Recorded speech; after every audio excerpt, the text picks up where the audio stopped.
Everybody rolling? Good. Joe, what's your status? What are you planning to do with the guys out of spring training? Yeah, I mean, not a whole lot physically. I'll try to be as involved as I can and, provide support and assistance wherever it can, be taken. But physically, it's going to be probably the end of spring, start of season when I start throwing. So progress into like some plyo balls and, weighted ball stuff, but no baseball catch until at least, season starts. So.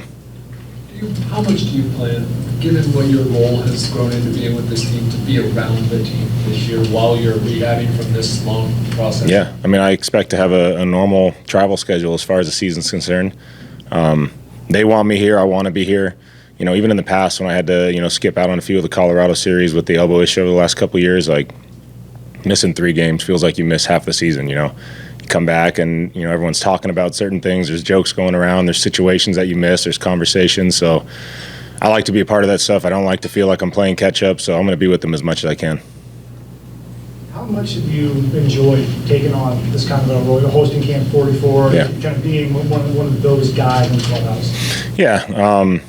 I think you're considered a veteran in this game so much earlier than it used to be. When I first came up, I had this assumption that I had to get to my 10-year mark before I can start really calling shots or, start using my voice a little more. And then spending time in Houston and winning a ring there and taking it to Pittsburgh where I was expected, to be a leader of a staff. I had to step into that role a little earlier than I expected. And I learned a lot and took it here where I had a chance to kind of squeeze back in between Snell and Darvish and, use a little bit of my experience and also learn from those guys. So I've enjoyed it. I think I've grown a lot. I feel like I'm making a bigger impact on the team, than I have in the past, especially with me physically being out now. I got to be able to bring something to the table, and I feel like that's where I'm, putting my focus. But you've always been so honest and straightforward. How much concern do you have with what's happened at the top of the organization, the lawsuit, and do you think it affected the offseason in any way?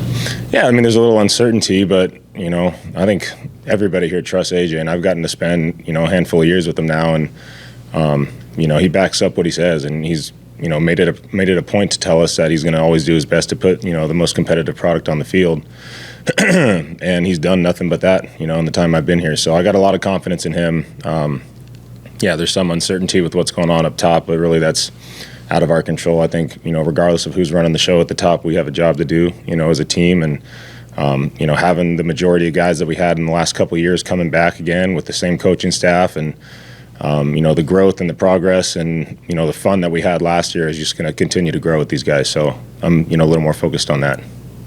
That being said, it's concerning that it was a very, very quiet offseason for the Padres, which seems pretty unlike AJ. Michael King getting done was important. Yeah. But is that concerning to see how much better the Dodgers have gotten and the lack of moves of this team? I don't know. I mean, I think it gets elevated when you look at, the additions that you make. But, I mean, you look at our roster, we're still a top-tier roster here with, guys that are still in their prime and performing. So having King, get his deal done gives us a little bit more comfort. Cease, sticking around and Louis sticking around through the trade talks so far have been, comforting as well. But as a player, you don't really look at that too much. You try not to compare off seasons and, put too much weight into that. What we've done all off season is to prepare to win this year. And, regardless of the moves that were made or not made, our job is remaining the same. As Jake does too, do you think the Padres are being overlooked given everything else that's happened around the game, personnel moves? I think it gets a little bit lost in the mix. But, that can be a relief at times for guys. It gives you a little freedom to go out there without the expectation and go out and just play baseball. And, we'll prove that we belong in the conversation. You saw how much Jackson grew last year. Yeah. What do you see from him as you see him on a day-to-day basis?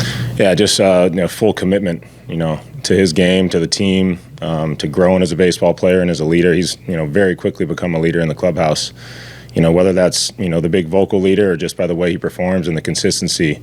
For a rookie to go out there in a new position, in a premier position, and play 150-plus games, fight when he was, supposed to be given those day offs to get back in the lineup. You just see the love and passion that he has, and it's inspiring. It rubs off on other guys, and it's a guy that we want in our clubhouse. How would you describe your experience with the Roki courtship? Wait, say it again. The Roki courtship, your experience with it. What was your? Yeah. I got to spend 2 days with him, at dinner and got to chat a little bit and then spent a day with him, here at the field. And we enjoyed him. We, did our best to make a pitch and clearly it wasn't good enough. So, I haven't put too much thought or weight into that, Manny said he thought Roki already had his mind made up.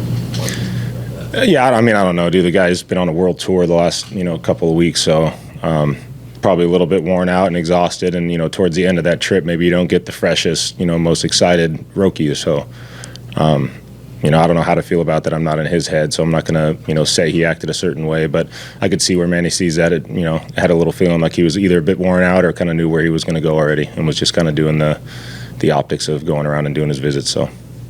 According to what the other teams are doing, especially also the Padres, investing a lot of money in players, what to say to the people or the fans that not only teams but believe that this is becoming more and more the Moneyball game or the pay-to-win game from the players' point of view? Yeah, I mean, you look around the league, there's a lot of rosters with really talented, teams that are expected to, be in the final running at the very end of the year, and some don't get there. So, some things look really good on paper, but, the chemistry in the clubhouse, the experience, the leadership group that you have, those things all play a big factor into it. So, regardless of whether we added guys or not, we still feel like we're in the, the top runnings for that championship spot. So.